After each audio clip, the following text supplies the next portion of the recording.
Saudações a todos, saudações a todas. Neste vídeo nós vamos falar sobre os protocolos de avaliação para a TEA. Eu sou o professor Charles Alberto de Souza Alves e junto com a professora Daiana Souza, estou com vocês neste módulo 5 do projeto TEA. Entre os protocolos avaliativos que auxiliam na identificação das dificuldades de aprendizado dos nossos alunos com TEA, e aqui quando falamos de protocolos que auxiliam, né, existem vários protocolos, existem protocolos que não estão apresentados naquela apostila do TEA, mas que também são utilizados em algumas áreas do Brasil, em algumas secretarias ou por alguns especialistas que se apropriaram desses instrumentos. Nós vamos aqui fazer uma visão panorâmica destes protocolos que auxiliam e que estão apresentados no nosso material escrito. O primeiro deles é o Inventário Portage de Desenvolvimento. Ele teve origem na Universidade de Wisconsin, Estados Unidos da América, em 1969. Ele é composto originalmente por uma quantidade menor de itens do que está apresentado aqui. Quando chegou no Brasil, ele passou por um processo de tradução e de adaptação, em que houve uma ampliação dos itens que faziam parte dele. Então, hoje nós temos esse inventário com 589 itens, e ele é específico para criança, na faixa etária de 0 a 6 anos, onde a criança é avaliada em 5 áreas: tá? Desenvolvimento motor, a linguagem, a socialização, autocuidados e cognição. É válido também destacar que quando este instrumento avaliativo foi desenvolvido, ele não foi pensado para crianças com transtorno do espectro autista. Ele foi pensado para, na verdade, qualquer criança que apresentasse um déficit de aprendizagem. Tanto é que ele leva este nome, que é o nome da cidade nos Estados Unidos, Portage, onde ele foi aplicado, com as crianças da área rural, que apresentavam algumas deficiências no seu aprendizado. Que contribuições este instrumento avaliativo nos possibilita? Maior precisão na identificação de responsabilidades, porque ele vai trabalhar por áreas, não dando lugar a improvisos. E, neste caso, é importante também destacar que quem trabalha com alunos com autismo não pode trabalhar com improvisação, não dá certo. Maior eficácia na hora de eliminar ou trocar condutas inadequadas. E dentro da área do comportamento, da socialização, isso é importante para que nós possamos ter algum elemento presente no nosso plano de educação individualizado que nos ajude neste sentido. Maior eficácia na hora de eliminar ou trocar condutas inadequadas, a oportunidade para observar o desenvolvimento da aprendizagem do aluno. O inventário ele parte de uma ideia, né, uma noção de que para que tenhamos uma intervenção adequada no processo de desenvolvimento da criança, não basta apenas um momento estanque de avaliação. O inventário ele se integra a um pensamento de que é preciso fazer um acompanhamento da contextualização e do cotidiano dessa criança à medida que as suas rotinas elas vão se alterando. Também promove a diminuição de aspectos pouco mensuráveis e que também não vão ajudar na hora de tomada de decisão. Contribuição à avaliação da aprendizagem do aluno. Maior facilidade para relacionar a aprendizagem do aluno com os objetivos previstos no currículo. Lembrando que nós não partimos da ideia de trabalhar com o aluno autista adaptando um currículo novo. É o mesmo currículo que já é trabalhado com os demais alunos da sala de aula. Ele apenas vai passar por uma nova estratégia de como será trabalhado com este aluno. Mas o currículo é o mesmo, não pode ser pensado de outra forma. O inventário, ele busca informações em 5 áreas diferentes. E em cada área, ele envolve determinados itens que seriam interessantes nós apresentarmos aqui. Na primeira área, que é a socialização, ele vai envolver os comportamentos, o viver e o interagir com outras pessoas. E no caso do relacionamento aqui, na sala de aula, é importante nós termos algum tipo de subsídio neste aspecto de relacionamento. Na segunda área, que é a linguagem, vai envolver a compreensão, a emissão, comportamento verbal, comportamento expressivo. A terceira área é a de cuidados próprios. Vai envolver os comportamentos que dizem respeito ao viver mais participante, independente em questões como alimentar-se, vestir-se, banhar-se. Vai focar na questão da autonomia da criança. A quarta área é a cognitiva.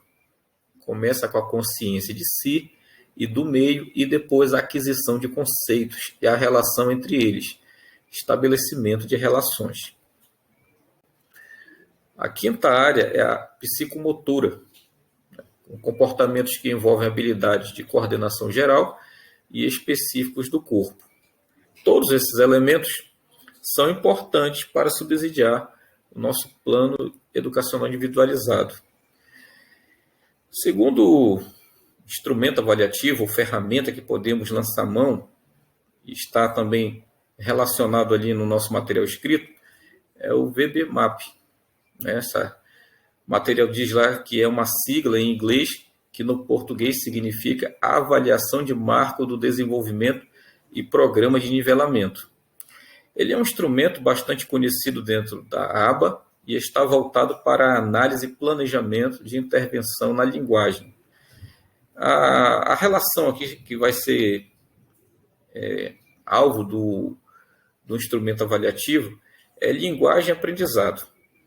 Dentro de uma teoria desenvolvida pelo Skinner, de que a linguagem, né, assim como qualquer outro tipo de comportamento, ele pode ser aprendido, né, ele pode ser trabalhado, mesmo que a pessoa tenha dificuldade no seu desenvolvimento. E a partir dessa teoria do Skinner foi desenvolvido este instrumento. Que contribuições, então, ele pode nos oferecer? Ele oferece um levantamento de uma amostra demonstrativa das habilidades verbais e relacionadas da criança. O que essa criança sabe com relação ao comportamento verbal dela, sua linguagem e as habilidades que influenciam e são influenciadas por ela no desenvolvimento da linguagem. Ele vai fazer com que esses elementos, então, sejam mobilizados em propostas que possam ser exercitadas e trabalhadas no desenvolvimento da linguagem da criança. O protocolo foi desenvolvido com base em 5 componentes. E aqui eu vou apresentar para vocês o encadeamento lógico de como é que funciona essa proposta. No primeiro momento, né, ocorre a avaliação de marcos. Vamos colocar como ponto de partida ou como a situação da criança está naquele momento. Uma avaliação que contém 170 marcos da linguagem e aprendizado dividido em 16 domínios. Essa organização se dá em 3 níveis de acordo com a idade cronológica da criança.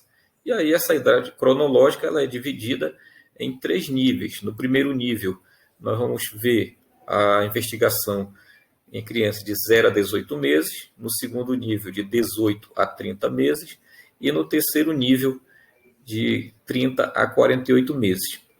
Se você observou a quantidade de marcos da linguagem, total de 170, já deve ter chamado sua atenção para a complexidade deste instrumento avaliativo. Na verdade, todos eles que nós estamos apresentando aqui demandam uma apropriação da teoria que os fundamenta, oficinas de preparação, exercícios, até a pessoa se sentir plenamente capacitada para o manuseio desses protocolos e a aplicação para a identificação e levantamento das informações. Então, não é uma coisa tão simples assim apresentá-los. A gente pensar que com facilidade iremos encontrar material em vídeo ou em livro e vamos dominar com toda segurança esses instrumentos. Eles, na verdade, eles precisam de uma apropriação com um tempo maior de estudo e aplicação para podermos ter essa apropriação. A segunda é a avaliação de barreiras. Pense aqui barreiras com as dificuldades que vão ser encontradas neste instrumento avaliativo. Então, nesta etapa, são avaliadas 24 barreiras para o desenvolvimento, aprendizado e linguagem da criança. Por exemplo, algumas barreiras que podem ser encontradas: a imitação que está comprometida, o comportamento de ouvinte que está comprometido, a falha na generalização. Então, são 24 possibilidades de barreiras a serem encontradas. E dentro disso, então, nós iremos para um terceiro momento, que é a avaliação de transição. Aquilo que, dentro da teoria do Skinner, fundamenta a possibilidade de mudança real daquele estado de barreira que foi encontrado. Então, ele vai fornecer uma avaliação objetiva das habilidades e capacidades das crianças em 18 áreas mensuráveis para ajudar educadores e pais a tomarem decisões no que tange o processo educacional. E isso aqui é importante, até mesmo na hora da elaboração do plano de educacional individualizado, nós temos que ter prioridades. Então, este instrumento ele vai nos apresentar as prioridades para a criança, como o ambiente educacional, que devemos colocar como prioridade para as atividades a serem desenvolvidas. O quarto momento é a avaliação de tarefas e habilidades de apoio.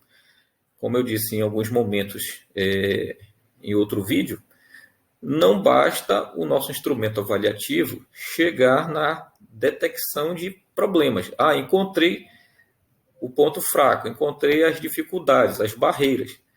É preciso também termos algum encaminhamento, alguma direção voltada para a construção de soluções. E neste quarto momento aqui, nós vamos ter, então, uma avaliação de 750 habilidades divididas em 14 domínios, com foco em uma avaliação mais detalhada das habilidades da avaliação de Marcos, e que serve de apoio para os profissionais no desenvolvimento do plano de ensino individualizado. Então, é muito bem subsidiado por este momento aqui. E chegamos, então, no ponto final, que é o nivelamento. Nivelamento VB-MAP e os objetivos de plano de ensino.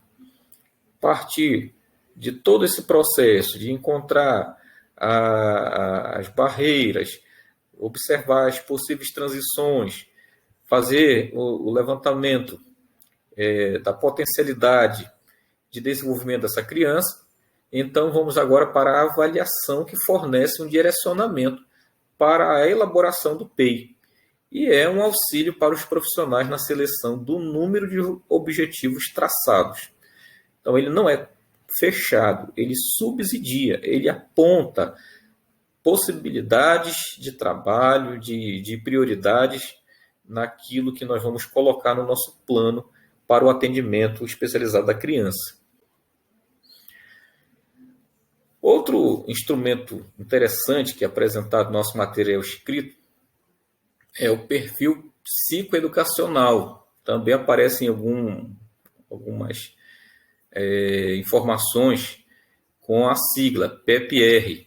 Este instrumento ele é uma ferramenta que ajuda na identificação de padrões irregulares de aprendizagem em crianças com transtorno de desenvolvimento, com idades entre 3 e 12 anos. Então, a maioria deles né, foca justamente nessa idade da criança, bem cedo. Consegue ter uma abrangência até 12 anos. Mas quanto mais cedo nós temos uma avaliação do perfil, das habilidades, das capacidades, das potencialidades da criança, melhor para podermos planejar intervenções. O que então o PEPR contribui para nós? Ele oferece informações relevantes sobre áreas de imitação, percepção, coordenação motora fina e ampla, integração olho-mão, desempenho cognitivo e cognitivo verbal, além de identificar possíveis irregularidades na linguagem, relacionamento e afeto, brincar e interesse por materiais e respostas sensoriais. Ele, na verdade, traz elementos novos que até complementam alguns aspectos daquilo que não foi encontrado nos outros protocolos. Então, o PPR é um instrumento de avaliação da idade de desenvolvimento de crianças com autismo ou com outros transtornos da comunicação. Ele serve como alicerce para a elaboração de um planejamento psicoeducacional, que é justamente o que mais nós queremos. Ele, como os demais, ele atua por observação. O profissional que vai fazer esse levantamento, ele faz por observação. Só que esta observação utilizada neste instrumento, ela tem um diferencial, que ela é de uma forma mais lúdica. Os materiais para a aplicação do PPR, eles são apresentados à criança de forma lúdica, com utilização de brinquedos e materiais pedagógicos para a testagem. Então, a pessoa que vai fazer essa avaliação, ela vai utilizar quebra-cabeças, massinha, bolinha de sabão, blocos coloridos e outros recursos que tentam estimular os aspectos sensoriais, emocionais, de raciocínio, de pensamento da criança. Pode ser aplicado por pedagogos, psicopedagogos, neuropsicólogos, psicólogos, fonoaudiólogos ou outros especialistas da área de saúde e educação, desde que devidamente capacitados para o uso do instrumento. Então, uma secretaria que tem a intenção de avançar nesta área da avaliação mais criteriosa, mais fundamentada dos alunos com TEA, e inclusive outros alunos também, este instrumento ele pode ser alvo de oficina, ser trabalhado na secretaria, com os professores, com os pedagogos, para que possam fazer também essa multiplicação desse conhecimento. Temos, então, outro instrumento avaliativo, outra ferramenta, que é a escala Vinneland. Ela foi criada pelo Edgar Dow em 1935. Ele era formado em psicologia e dedicou-se a melhorar a vida de crianças com necessidades especiais.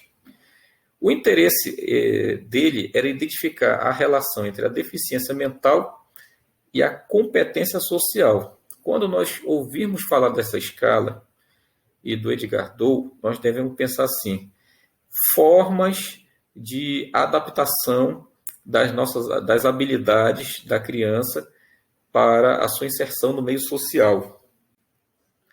Essa escala ela vai englobar 8 categorias, A autoajuda geral, a autoajuda curativa, a alimentação de autoajuda, a comunicação, a autodireção, a socialização, a locomoção e a ocupação. Observe que a intenção era melhorar a vida. Então, neste caso, em que há muitos comprometimentos desta autonomia, esse é um recurso, uma ferramenta que vai fazer com que haja esse estímulo para a independência, para a autonomia da criança. É um instrumento para avaliar o comportamento adaptativo das pessoas desde a infância até a fase adulta. Então, observe a abrangência, como ela vai sendo diferente de protocolo para protocolo. Esse aqui vai até a fase adulta, fornece dados críticos que ajudam no diagnóstico de deficiências intelectuais e de desenvolvimentos. Também favorece com informações a elaboração dos planos educacionais e de intervenções para a autonomia do indivíduo. Então, dentro daquele trabalho que precisa de algum subsídio para desenvolvermos uma maior autonomia das crianças que estão nessas partes de grande dependência, né? Este recurso ele vem para somar aos nossos elementos que estão no plano educacional individualizado da criança. Por último, nós vamos falar sobre o ABLLSR, certo? Esta sigla enorme, na verdade, ela vai tratar sobre a avaliação de linguagem e aprendizado. Observe que também, né, há uma preocupação comum entre as dificuldades que podem ser encontradas nos alunos. Algo comum é essa preocupação com a linguagem e essa relação com o aprendizado. Nós aprendemos, como seres humanos, por meio da linguagem, por meio da nossa capacidade comunicativa. Então, se ela fica comprometida, o nosso aprendizado vai junto. Daí, então, dentro do trabalho com estes alunos, com esses déficits na linguagem, o ABLLSR é uma ajuda importante. Ele é usado para pontuar o desempenho da criança nos itens das tarefas e fornece 15 apêndices que permitem o rastreamento de uma variedade de habilidades específicas que são incluídas na avaliação. Lembrando novamente que praticamente todos esses instrumentos avaliativos eles dependem de uma observação criteriosa. Então, uma pessoa que tem realmente um olhar treinado e fundamentado para observar a conduta, o comportamento da criança naquele ambiente em que ele está sendo ali objeto da avaliação, consegue identificar dentro dos vários repertórios, das várias possibilidades de se encaixar aquele comportamento nas relações, vamos dizer assim, nos inventários que eles levantam. Então, o ABLLSR ele ajuda a desenvolver metas e objetivos do programa de educação individualizado. E isso é que nós precisamos. Nós não precisamos de que mais um instrumento apenas faça a constatação da limitação da criança. Nós precisamos de instrumentos que nos ajudem a apontar o que fazer e em quanto tempo encontrar uma perspectiva de resultado. Então, metas e objetivos são importantes para o nosso programa de educação individualizado, para definir e visar claramente que necessidade de aprendizagem devemos fazer com os alunos. Os resultados da avaliação, então, permitem aos pais e profissionais identificar os obstáculos que têm impedido uma criança de adquirir novas habilidades. Ao identificar, é possível traçar estratégias para a sua superação. A escala Vineland, é a última que nós vamos ver aqui, ela é realizada por meio da observação do comportamento da criança em cada área de habilidade. Então, o instrutor fornecerá um estímulo à criança. Esse estímulo pode ser verbal, pode ser uma mão sobre a mão, pode ser não verbal, há várias possibilidades de estímulo. E dependendo do que a criança fizer, o comportamento determinará seu nível de habilidade. Então, é dessa forma que esses protocolos, essas ferramentas auxiliam. Então, precisa-se ter bastante cuidado na aplicação e bastante treino, domínio desses instrumentos. Como tarefa, eu achei interessante propor a leitura de um artigo, que é a avaliação do transtorno do espectro autista, que está num site que aqui foi colocado o link, né? Além deste artigo, outros estão lá voltados especificamente para essa questão neurológica, a questão do aprendizado, desenvolvimento cognitivo, possibilidade de intervenção no aprendizado, que não numa leitura apenas focada nestes instrumentos que nós encontramos aqui, mas em outros, também podem nos ajudar e aprofundar nosso conhecimento sobre esses protocolos que auxiliam na investigação das barreiras e das suas superações nos alunos com TEA. Obrigado por assistir esse vídeo até aqui, e aqui também nos despedimos.